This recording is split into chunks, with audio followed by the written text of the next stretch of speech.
The village started to brand itself as this village in the forest, and some energy really galvanized around it. Hey, that's who we are. Like, maybe that's our future. Maybe our economic future is tied to being a village in the forest.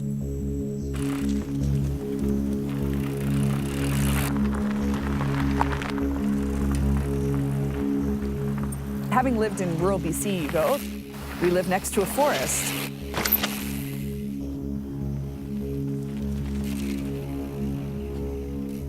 And I hadn't had the experience of living in a community where harvesting could happen that close to a town.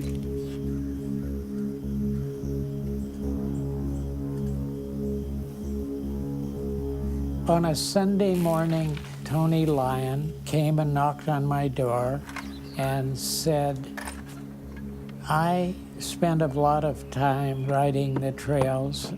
I am frightened that the owners of the forest will log them.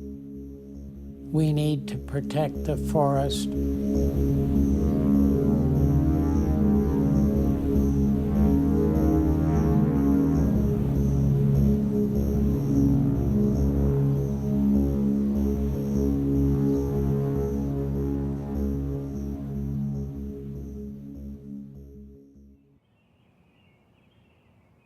When I first came here, I didn't realize the forest was private land, and it really became a big part of my consciousness when the northwest parcel was clear-cut.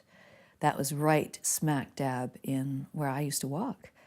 And the path on which I used to walk was obliterated. There were a few people that realized that the beautiful trees that surround Cumberland would soon be coming down because it's all private land and it belongs to the shareholders, and in order to get a return on their investment, they need to cut down the forest.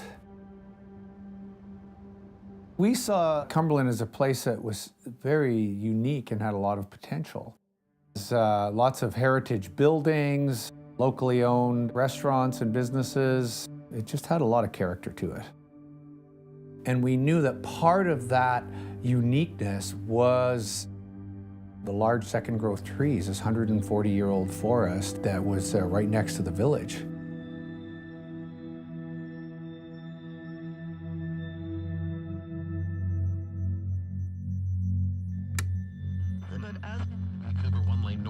Negotiations are once again underway between Hancock Timber and Denman Island residents hoping to save a local forest. While the parties have been meeting for months without a resolution, they remain hopeful for a positive outcome, even while describing the meetings as tense. I can't imagine not being able to go out into the forest every day. I mean, it's just, it's my happy place. The Japanese have a word for it. It's like a forest bath. You come into the woods, you regenerate yourself. If I didn't have the forest, I would be a crazy woman. There's no question.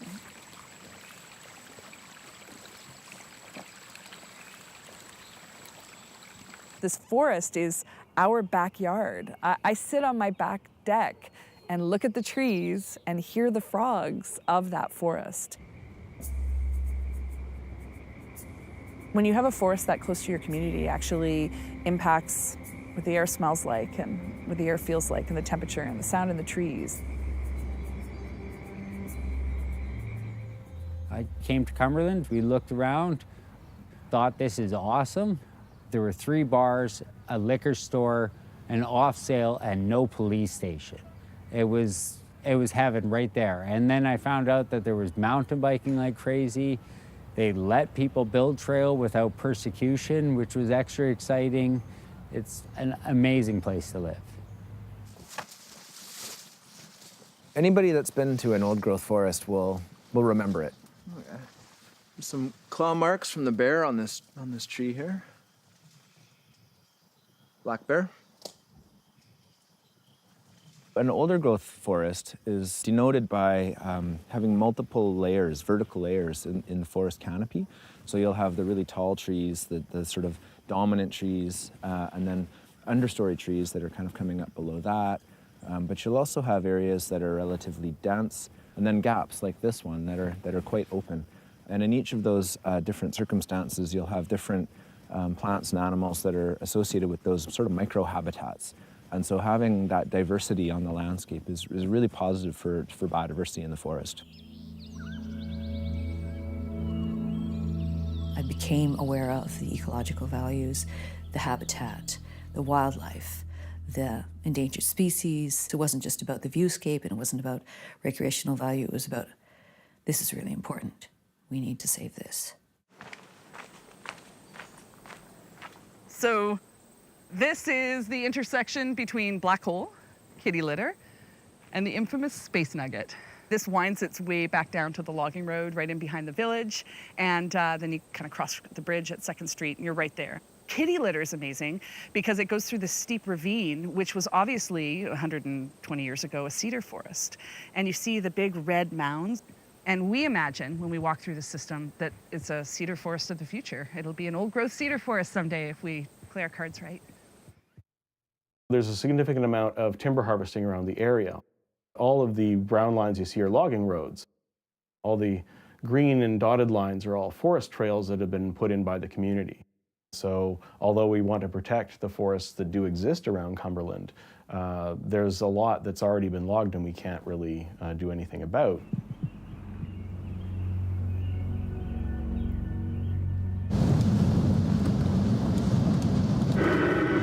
6 kilometer down, Davis Lake, Maine.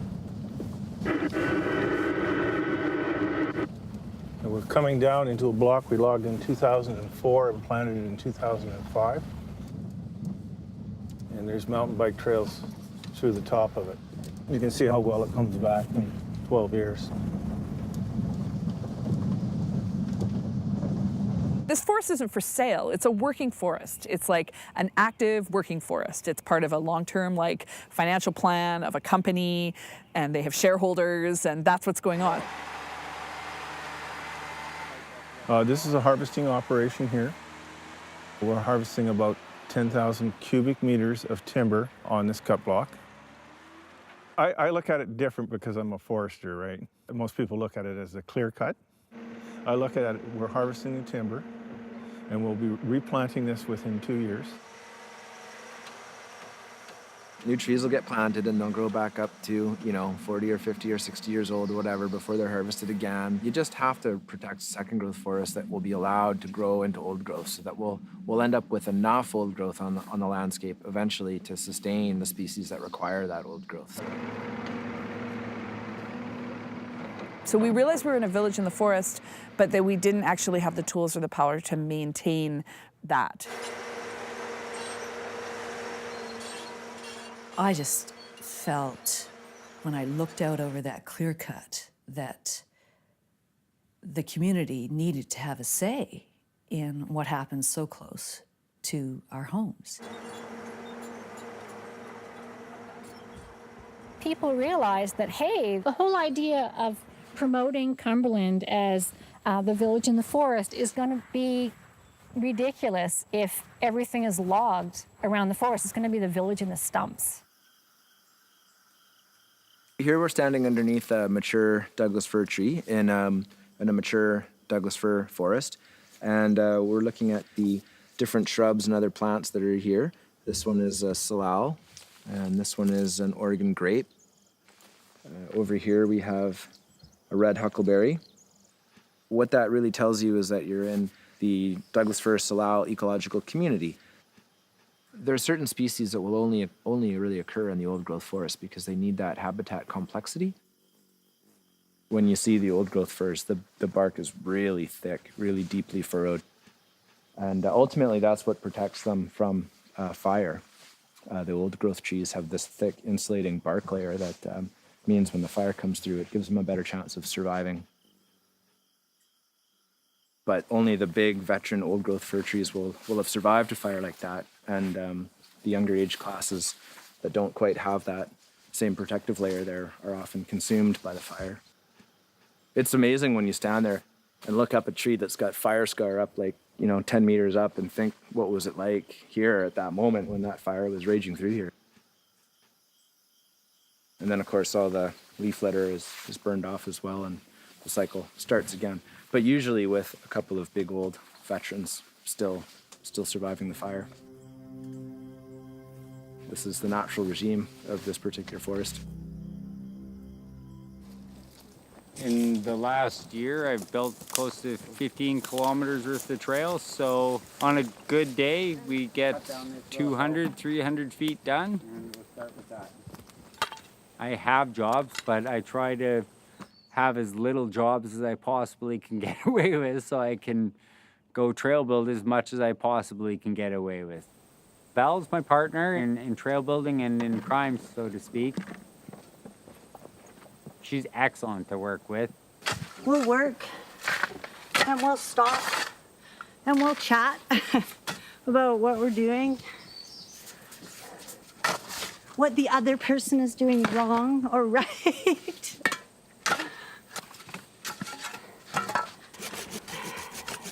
You gotta give a little bit sometimes. Okay, we'll go that way. It's not that important to me. Or it's worth fighting for. I find it a very zen kind of experience to go out in the forest and make something happen that wasn't there. Most people don't appreciate the amount of work that goes into actually building even a second of riding. A second of riding is like an hour worth of work. She's got me onto this new concept of making them way more user-friendly. The fall zone is about 3 or 4 feet on each side of the trail. So wherever anybody could fall over, you try to look for pointy things or sharp things so that if they fall over, they don't get stabbed.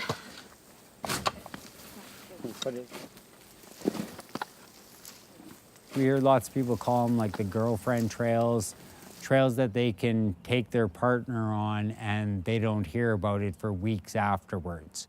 You know, about what kind of fool are you to take me up there, blah, blah, blah. I love the craft of it. It's way easier to rip stuff out of the ground and dig and build a trail than to maintain a yard, obviously. I want people to get a really good impression when they ride my trails. The backyard, meh, not so much. I think we need to buy a sheep.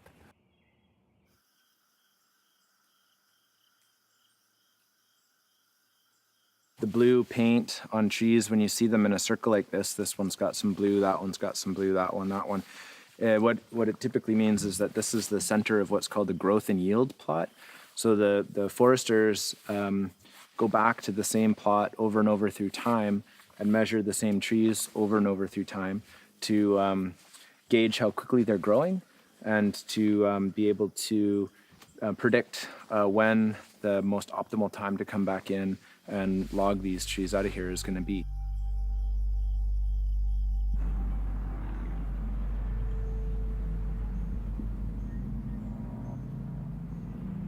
The cost of the land, it's always been a surprise to everybody, and there was a lot of feelings that they should give the land to the village, but understanding how it works, the company had people's pensions in it, and they had to justify what they were doing also.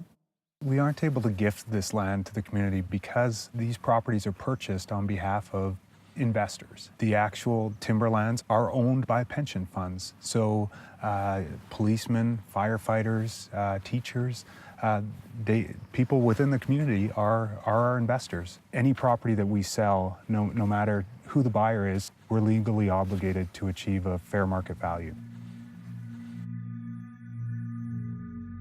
It seemed like a monumental task. We knew that it was somewhere around $1 million or $2 million.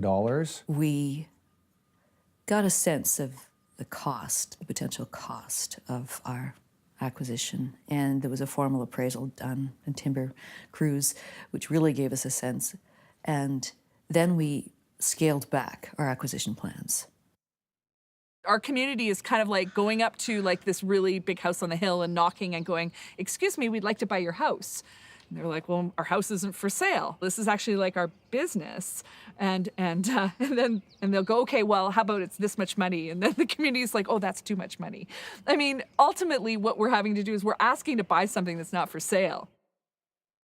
The first thing that we needed to do was to form a society and just start fundraising in many different ways. We knew that it had to be a grassroots effort. It really, to a lot of people, seemed like a pie-in-the-sky idea. You're going to raise $1 million in a little town full of miners and loggers to buy a forest? Yeah, right. I had doors slammed in my face. I had people laugh at me. I had people say to me, there is no way you were going to be able to do that. There's absolutely no way. And they would just turn away, turn on their heel and walk away. Oh, it's those hippies. It's those hippies that want to buy this land. People just thought it was a harebrained idea. It's not going to work. You're not going to be able to buy this land. It's going to be logged. That's just the reality.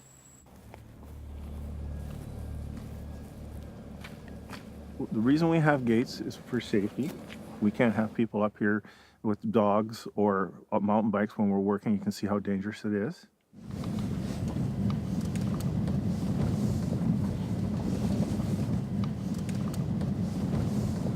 Ooh, we have somebody that shouldn't be in here.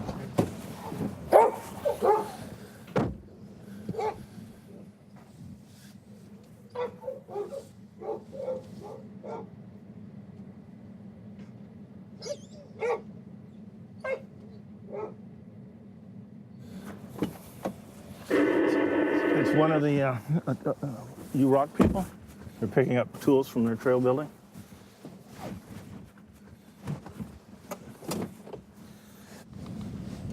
We want to encourage people to come out, but in a safe manner and a responsible manner, recreate on our property. This land has changed hands through multiple successive resource companies, basically, from originally the coal mining era through to the logging era. So several different logging companies have owned this big block of private land now since the late 1800s. All of this stems from this original sort of giveaway in exchange for a piece of infrastructure that was actually never built. Robert Dunsmuir negotiated a land transfer of 2 million acres, which was essentially the southeast quadrant of Vancouver Island, in exchange for building the Esquimalt to Nanaimo Railway. So that transfer resulted in this 2 million acres being removed from the commons. It wasn't the government's to give. It was also the unceded traditional territory of the First Nations people who lived here. I think people are pretty critical of the ENN land grant. They call it a land grab or think that there were insidious economic forces at work. But I think it's very difficult to really say that for certain because we don't know what perspectives they had 150 years ago and what seemed like the higher purpose to them when it came to building Canada. The only way to bring it back into the commons is, through this grassroots fundraising effort to do it. It was a pretty big task in front of us, but we just thought, well, we have to give it our best shot. We had a dance and a plant sale, and each one raised about $3,000. And I thought, that's not bad for a dance and a plant sale to raise, $6,000. So we started a trivia night. When I first heard that, I thought, oh, that's kind of a dumb idea. But turned into it was a huge success. The place was packed. And then what we did is we started up a monthly donor program. The idea of giving $20 or $25 a month made perfect sense around buying a forest. I was the person who didn't own a house, and all I had was a song, and I gave a song, and that was cool. But that song was just as important as going out and finding someone to write a big check. Well, differently important, maybe not the same. We were doing plant sales and trivia nights, and they were great. They raised thousands of dollars, but that's a lot of thousands to get to $1 million. We were aware of the activities that the community was involved in. We weren't sure how they'd be able to reach a goal of $1 million or thereabouts to acquire the forests. People did not have a lot of money. And to actually commit people to, getting rid of their hard-earned dollars to save some forest, it's huge. It really is. It's like donating blood. You just have to do that.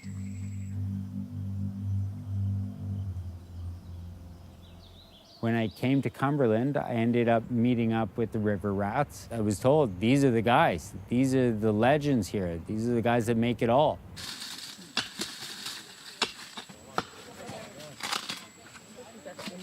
I'm a legend in my own mind, you know. It's overwhelming to have somebody develop a painting and put it in the Waverley Hotel.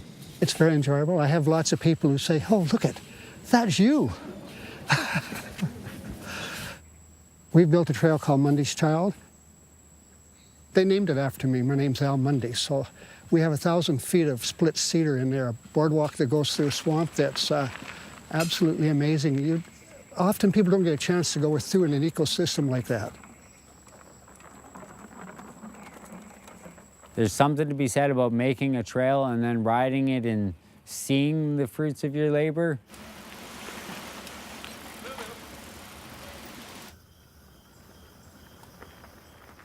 I'm a much better rider since I've known Chad. His eyes brighten up as soon as you say mountain bike.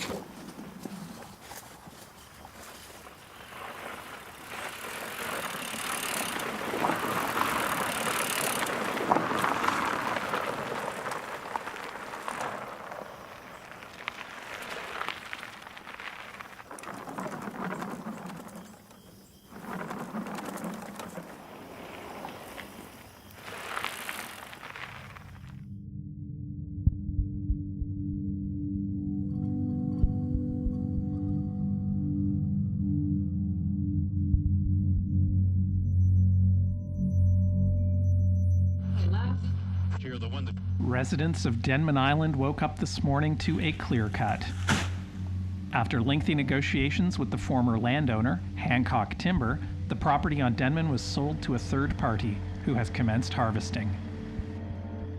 I think the willingness of Hancock to negotiate and work with us came because of their experience previously on Denman Island, where they wound up getting rid of their holdings there, and the community was so divided and broken. It just is a bad memory for Denman residents still today. Perhaps the fact that it didn't go well on Denman and there were people there, you know, angry at Hancock for it not going well. Perhaps that you know, they were hoping that they would have success with us. I don't know. It would be interesting to ask, actually. There was a similar stakeholder group from Denman Island that we interacted, that Hancock Timber Resource Group interacted with. We worked to harvest in a less intensive manner, hoping that we could find a happy medium. In that case, we weren't able to find it, and in the end ended up selling those properties. The difference, I think, between Denman Island and that, there was a willingness by the Cumberland group to sit down and have meaningful dialogue and work with us. We're managing a forest. We are harvesting. That's part of the business we're in. They're trying to conserve an area for future generations of the valley and Cumberland, and for the trail systems. And we could see that too. So we've got to have that give and take. I think logging demonstrates an example of a sustainable resource use. And I think when done well, it can provide high quality products that we all enjoy in life. It provides high quality employment that can be really good for our communities and our families, but it needs to be done in a way that respects ecosystem values. And I think that over time, the trend is improving.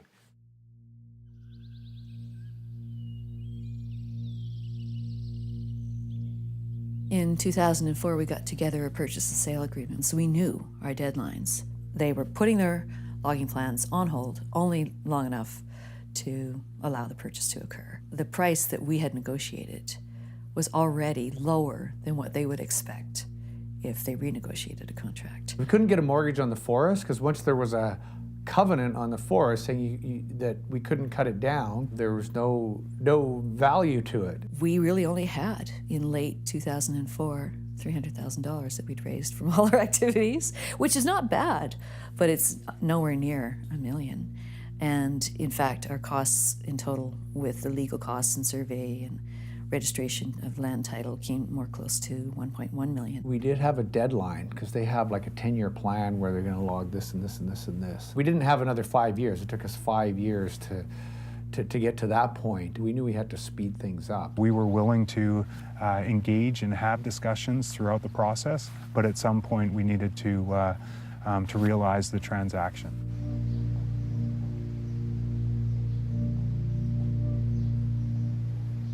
A couple of people actually remortgaged their house to loan us the money.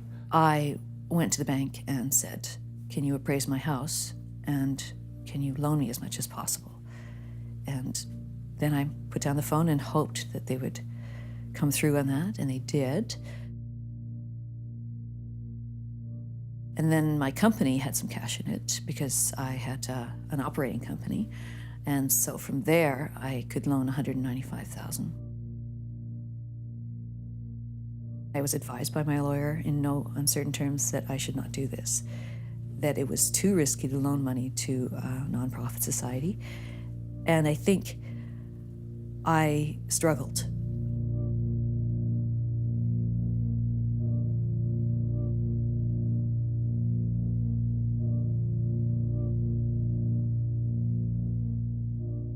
In early 2005, there was the $300,000 that the Forest Society had raised, and then there was the amounts that I was loaning by mortgaging my house and loaning the money from my company, over $500,000.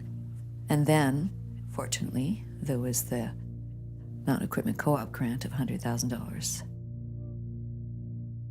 So, all in all, we were $1.1 million almost. If we don't pull this one off, it will be gone.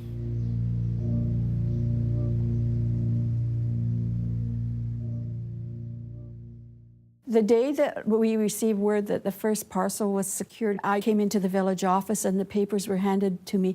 I got to actually sign the papers that said it was a done deal. When we actually made the purchase, March 22nd, 2005, it's like, oh, we actually pulled it off and that it's actually secure. It was a day like any other. It was so anticlimactic. It was boggling. And then I came home from work that day and there was this huge bouquet of flowers on my porch and a note, a thank you note from a neighbor. And it was completely unexpected. I just like, oh my gosh. So I just felt like, great.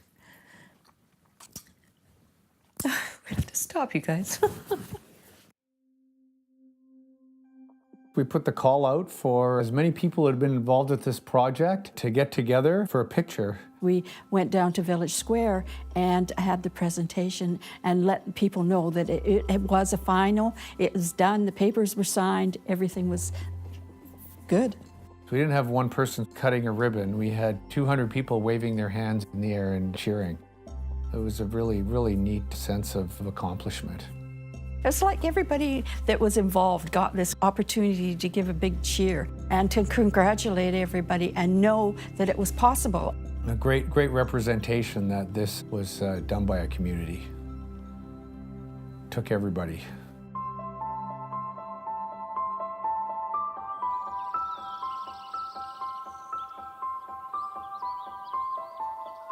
To be able to walk into that forest, to look at a huge tree and go, this actually gets to live its full life.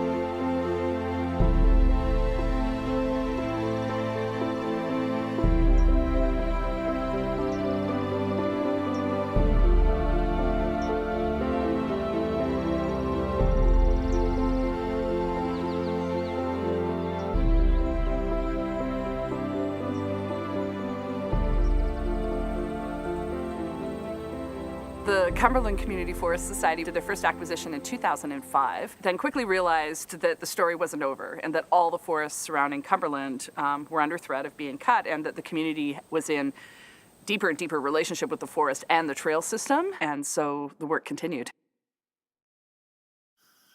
I've been working with the Cumberland Community Forest Society to advise them on specifically which parcels of land should be acquired from an ecological perspective. We don't want to buy all of it. We want to buy the key parts that are really ecologically sensitive. I've been assisting them to delineate boundaries that make sense. We're starting into the Space Nugget, the area that the Cumberland Forest Society is planning to purchase. There's a trail named Space Nugget, so we named the whole parcel Space Nugget. If we don't buy this piece, it will be logged. It would have already been cut down if we hadn't expressed an interest in it a few years ago. The trees are very nice from a forester's perspective. They're very nice trees. It's really the backdrop to the village. It's the trees that you see when you arrive into town. Space Nugget got me through I don't know how many winters of gray, wet weather, and I'd get home from work and I'd cross that bridge and step into Space Nugget and get bathed in green energy. We were calling it an old-growth forest in waiting, because if you use your imagination, there's a forest there, just waiting to become ancient.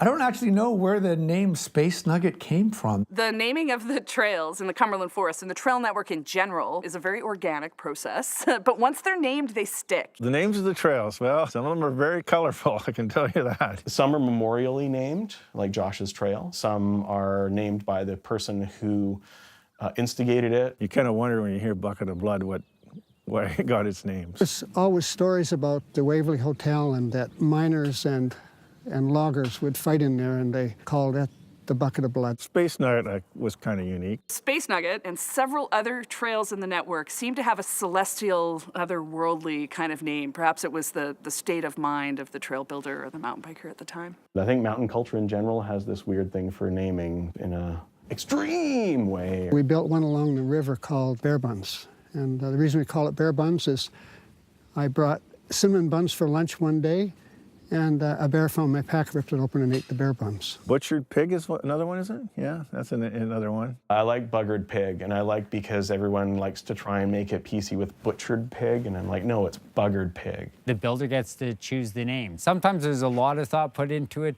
Most of the time, it just comes up over beer. We were running along the Puntledge River, and we saw a rat run in front of us. And we didn't have a name, so we said, well, let's call ourselves the River Rats, and it stuck.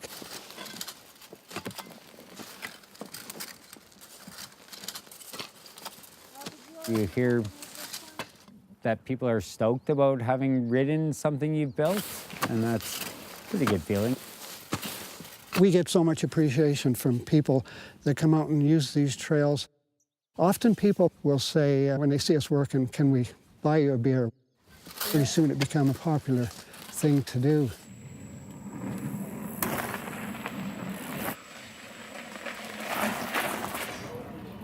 Beer It Forward started completely spontaneously. It was just an easy way after they had a great ride to say, oh, can you put 10, 20, 30 bucks down on the River Rats just to thank them for all the work they put out there? Good. What do we got today?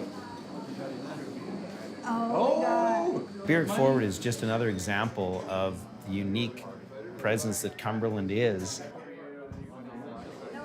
It's extremely nice to show up there and see that our work is being appreciated. Cheers. So far, we have purchased just over 70 hectares of forest. After we purchase Space Nugget, we'll be at 110 hectares. So that's 1.1 square kilometers, which, by the way, is a quarter the size of Stanley Park in Vancouver. But yet we have far less than a quarter of the population than Vancouver. Oh, it's been 17 years since this started. That's amazing, and I'm still here. I'm sure they're not finished yet. They're going to continue and continue to raise money. And it's all for everybody's benefit. Not only the people here, but the people that are coming here from, we're getting people from all over the world. People will come directly from Europe, fly into Vancouver, and then come straight to Cumberland. So it's pretty impressive that, you know, people are sitting over in their desks in Zurich or in like London, and they're planning this amazing vacation, and the first place they're going to come is Cumberland. I think the Hancock employees are quite proud to see that the community has able to develop some economic development around the trails for sure. And not just the mountain biking, the hiking. I've come up here on the weekends. There can be 500-600 people out in the trails. It's very busy. It's the hope that it's going to be there for a long time. I mean, 25, 50 years, I'm probably not going to make it 50 years. I might make it 25. I would hope that anything that I build now, if it does have that long-term sustainability, that over the years, as I stop doing it, other people will pick up the shovel and continue doing it and keep that happening.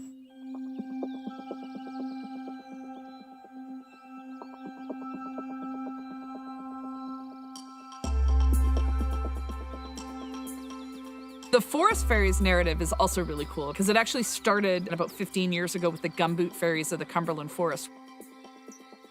There's a whole new generation of forest fairies. Little kids who put on gumboots and furry wings and costumes and see themselves as the fairies of the forest. We also sometimes describe it as people who are really kind and generous and make magical contributions to our effort.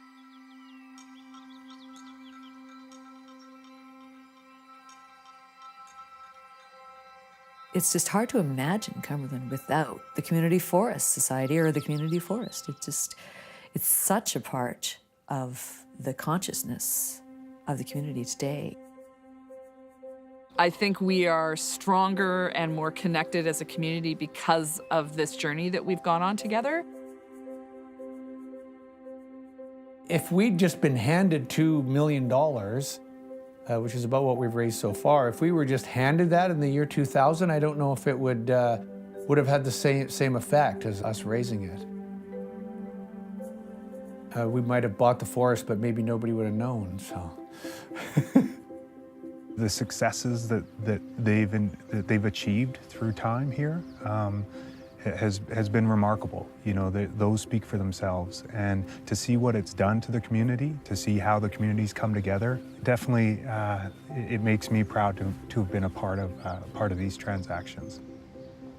This story, for me, goes hand in hand with how Cumberland has reinvented itself as a community. It's circular. The project itself has created community and it resulted in community development and community economic development, which in turn has supported the project. We are creating events and building traditions and building community as we achieve a goal.